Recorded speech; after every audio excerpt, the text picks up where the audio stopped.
Whoa, we're back with some Bleach Soul Resonance. So we got some talking points I want to get through here from the Bleach Soul Resonance news account, some patch notes, and some impressions of White, because we do have those now, and we have some concerns. So we've got Giku of the BSR news account saying, I feel like BSR boxed themselves into this ailment meta for White. If White does ailment damage, people will be mad, which is valid. If White doesn't do ailment damage, either he will suck until we get a slash support, or he'll be meta considering you can only run Kisuke, which means he'd gap Aizen, LL, and Soifon by 3 tiers when we get a proper slash tactic. It feels like the easiest solution is just giving him an ailment damage so he can get the Mayuri support, but it doesn't fit White in my opinion, which I agree with, by the way. 100% agree. And we know we aren't getting a slash support for like 9 weeks. I wonder how they will balance White. And I responded here. And we sort of talked back and forth here. But it was... I said they probably need to just rip the band-aid off and let the fit be a bit awkward for now.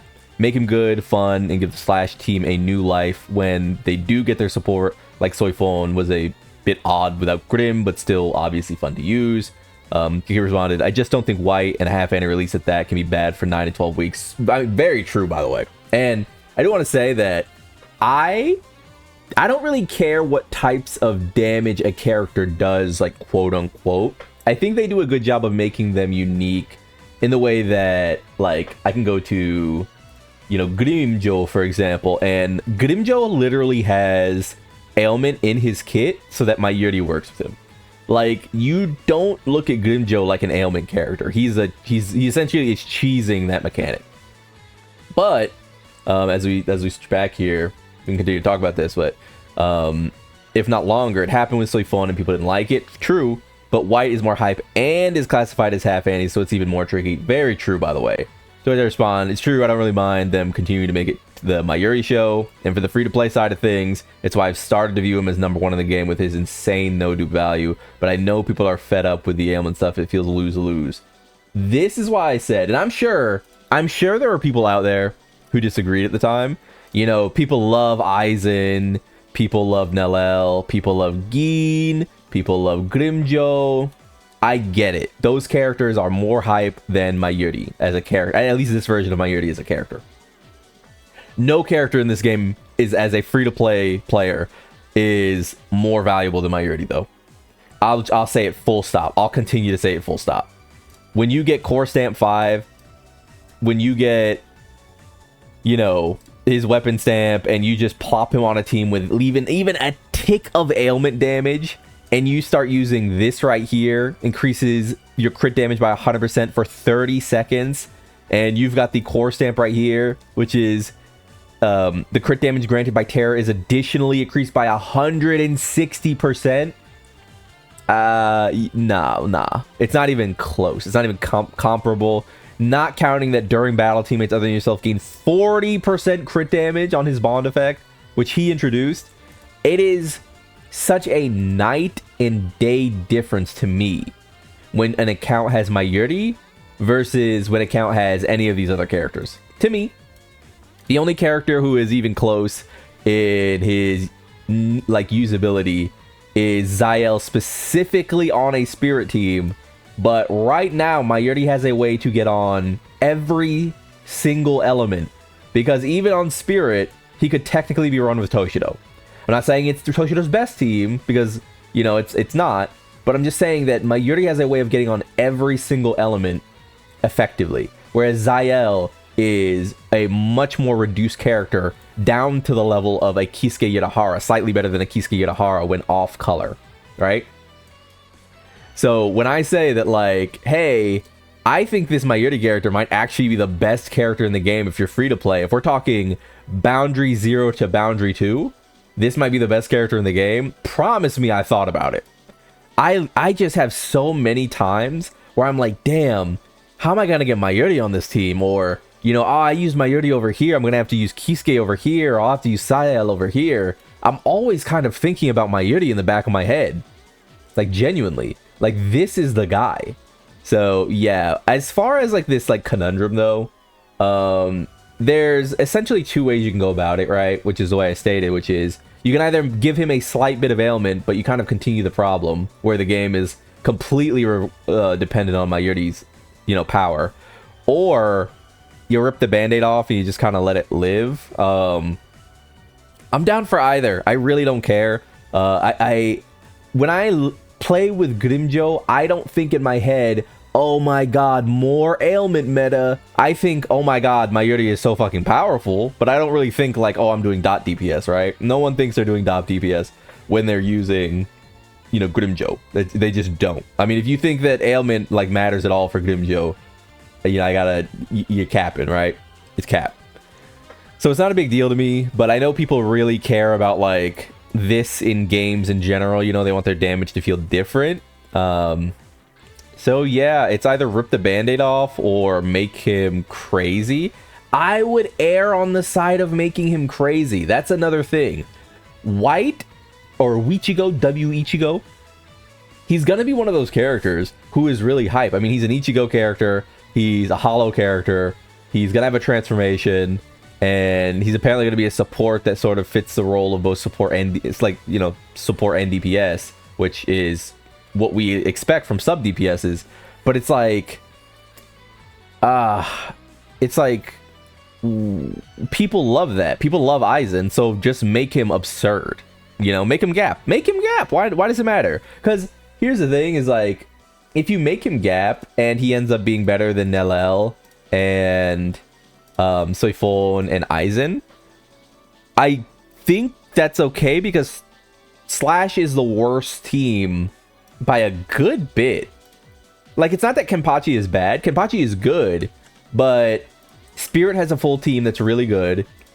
Strike has an almost full team, but it is really, really synergistic and good. And Thrust has the most synergistic team in the game by far still. So it's like, why not just make him crazy? Like, the other tactics have a way better setup anyway. And in 9 weeks, or, you know, nearly 12 weeks, when, you know, we might get a strike or a slash support, then I mean, we'd be sort of starting to move Nelel and Aizen out of their positions anyway. Soifon would probably be the weakest like slash by that point, or tactic by that point.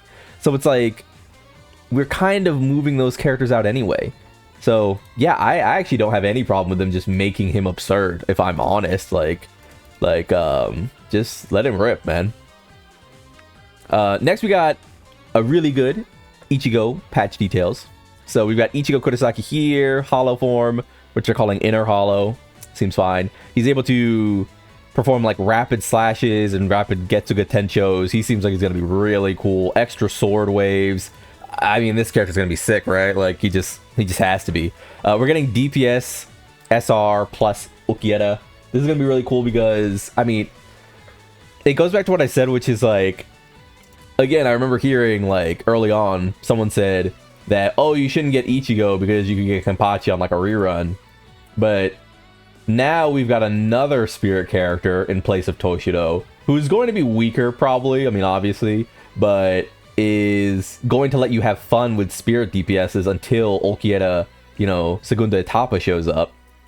And then we're going to have the Kenpachi rerun, which you don't really want to just be pulling on a bunch of extra banners if you're free to play anyway, so you'd rather just pick Bankai Ichigo, right? I don't know. We didn't get any confirmation that Hollow Ichigo is going to work particularly well with Bankai Ichigo, by the way, so we're still looking out for that. We've got Kenpachi's rerun. Kenpachi rerun. If I got really exceptionally lucky, if I became the luckiest guy in the world going into Hollow Ichigo's banner, I would consider grabbing my second dupe of Kenpachi here. I love Kenpachi. Kenpachi is one of my favorite characters in Bleach. I will always show out for a Kenpachi unit. So if I get really lucky during the Bankai Ichigo or the Hollow Ichigo banner, I would love to grab a second Kenpachi dupe. It would just make him that much better. But we will see when that time comes. We can see we have 23,365 Jade here, and 7 tickets, as well as the 8 tickets there. I have been, by the way, you can follow me on Twitter if you so desire, at Club Elone. But I have been getting lucky with the, where's the wheel? I don't remember where the wheel is, but I've been getting the wheel a lot, where like you spin the wheel and you get like a freebie. Well, I'm completely blanking on where that fucking wheel is. But either way, I've been getting really lucky on the wheel. I've had multiple... Oh, it is in the store? Yeah, here it is. I've gotten both 2-ticket rewards. So if I hit the 200 Jade or another ticket, that's going to be pretty crazy. But actually, it looks like I can't because we're not getting any more of the tokens left. I did not buy this, obviously. You know, as always, I make sure I do not spend more than just the monthly pack. You know, we're not fibbing out here, so... yeah, but yeah, as far as Kenpachi Rerun goes, it's like you just don't have Jade for everything. You have Jade for every new banner, but not every 2 new banners and weapons. And Kenpachi really needs his weapon. So it's like, if you pull for Kenpachi thinking that like, oh, I just need Kenpachi and then like Ichigo will do the rest. You should have gotten Bankai Ichigo from the selector. You just should have. You just should have. We've got some optimizations. We've got gear crafting. Where is it? Where is it right now? Show me right now. Stamp crafting added a targeted stacks function when crafting set stamps. Yer. Oh my god, this is huge. So if we go to how do you get to crafting again? I am so like out of it. I'm so out of it. Guys, I just got up. You gotta be nice to me. You gotta be nice to me. It's the rules. It's right here. Targeted stamps. That means this is going to become the sort of main way to do this. One thing I would say is I would probably save that for piece 2. So by and large, I would maybe try to do something like this, like piece 2, just send it on crit rate or crit damage whenever it comes to the stuff, because characters could want ult damage on their 3rd piece, characters could want attack percent on their 3rd piece, characters could want, you know, slash damage on their 1st piece, people could want attack percent on their 1st piece, but characters typically just want crit rate on their 2nd piece or crit damage. But it's one or the other, not you're happy with both. So this just became way easier to chase after crit rate or crit damage on the 2nd piece. Way easier, which is exciting. I mean, that is like a huge turnaround. I didn't think that was coming at all. We got an auto sweep battle function for Frenzy Feast coming, which is nice for people who, you know, want to make their weeklies faster, which is cool. I don't have any problem with that. There's no reason that you can't like make... I mean, Bleach Soul Resonance is already a pretty good secondary game. There's no reason you can't make Bleach Soul Resonance just a game where it's like, oh, I just pop on, I do my day, I get my rewards, but I'm kind of taking it easy, right? This is what I talked about the other day with FOMO, where it's like, don't be ruled by FOMO. If you feel like doing it, do it. If you don't. But try to separate yourself from that like sensation of like, oh my god, what if I miss something? Well, not missing something just became even easier because you can collect your 980 Jade a week really easy now. Optimized challenge events now drop set stamp crafting shards. Oh, so battle rewind does. I already did my battle rewind for the week, so this isn't really going to affect me until it rolls over. Realm of Mutation added multi-reward challenge settings up to 3 times rewards. Realm of Mutation. So, oh my god, are we getting like a 40, 80, 120? Oh, what? You can now spend 120 on this? That's so good. The farm just became so good, gang. Damn. Added new 10 quad 10 seekers. That's chill. Blade Unsheathed event. On the highest difficulty, use the top 10 ranked players' units, but you're not able to get points for using their units purely for enjoyment. That's sick. You know, give free-to-play and low-spending players more opportunities to actually use and experiment with B6 units, you know, with actually awakened units. And... seemingly a new co-op event where we'll be able to get Olkieta's copies, other events that we've gotten before. Alright, chill. Alright, great. This seems like a good patch. You know, Giku mentioned this, and I really do agree, but Bleach Soul Resonance has rounded out into having a very solid base. A really solid base, so it's not like... I'm not like looking for them to really shake up the game a ton. I said early on that when they shake up the game, it's gonna come somewhere realistically during Anniversary, and I'm not like bummed to think that. Like, I'm not like, oh my god, it's dead. I'm telling you, if you're not having fun, then just stop playing for a while. It's okay. It is okay. Even if you spent money, maybe log on to your dailies. Your dailies are super easy to do. Maybe you don't get to events, but you could still be making 980 Jade a week in a game you don't want to play. So, you know, just getting your frenzy feast done and things like that. Like a lot of that's now going to be sweepable as well. I don't know. It's just take a break if you want to take a break. It's chill. You know, but Bleach Soul Resonance has a really strong base, especially if you're playing it as a secondary game, or maybe you're playing just as, or you're pairing it off as like a first game with this and like something like Dokkan, right? Because I like Dokkan, for example. So we're moving right into Dokkan. We're moving right into BSR's, the 5th of June. It's really hype. Gonna be really hype for the next 3 weeks. Gonna be really, really fun for the next 3 weeks. So I've been Lone, though. Like if you like the video, subscribe to the club. We'll go make it, and peace.